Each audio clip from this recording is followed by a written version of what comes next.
Pemberian vaksinasi kepada lansia di Banjarmasin masih jauh dari target yang telah ditentukan oleh pemerintah pusat.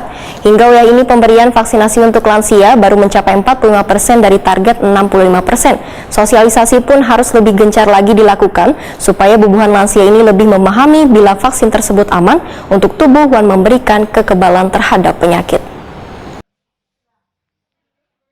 Pemberian vaksinasi kepada lansia di Banjarmasin masih jauh dari target yang telah ditentukan oleh pemerintah pusat. Hingga wayah ini pemberian vaksinasi untuk lansia baru mencapai 45% dari target 65%. Ketua Komisi 4 DPD Banjarmasin Norlati Pahwetakuni Prima TV tengah hari Senin 3 Januari 2022 meminta pemerintah kota untuk lebih gencar lagi melakukan pemberian vaksinasi pada lansia. Sosialisasi pun harus lebih gencar lagi dilakukan supaya bubuhan lansia ini lebih memahami bila vaksin tersebut aman untuk tubuh dan memberikan kekebalan terhadap penyakit. Sosialisasi yang dilakukan pun harus melibatkan seberatan unsur warga, termasuk instansi terkait dan instansi pemerintah lainnya dengan terobosan terbaru supaya bisa menarik minat bubuhan lansia untuk mendapatkan pemberian vaksinasi. Politisi Partai Golkar ini pun meminta instansi terkait untuk melakukan pendekatan secara khusus pada bubuhan lansia dan jemput bola dengan cara door to door hingga membawanya ke puskesmas terdekat atau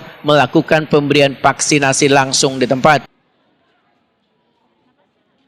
Lansia ini yang memang harus perlu pendekatan secara khusus atau secara persuasif tadi, kemudian juga harus dijemput bola dan harus diberikan pemahaman, mungkin bisa menggandeng orang kesehatan dan memang harus diberikan edukasi bahwa vaksin ini aman untuk para lansia dengan catatan mungkin ada syarat-syarat tertentu yang seperti bawaan penyakit, misalkan yang boleh dan tidak boleh. Kan kebanyakan yang tidak mau bervaksin ini karena memang image-nya itu memang tidak berani untuk menyodorkan diri untuk bervaksin.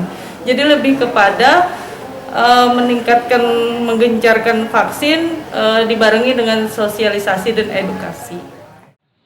Norlati menyatakan bila sebagian dari bubuhan lansia tersebut memiliki keinginan untuk mendapatkan vaksinasi, namun lantaran terkendala penyakit bawaan hingga kadang memungkinkan bagi mereka untuk bervaksin.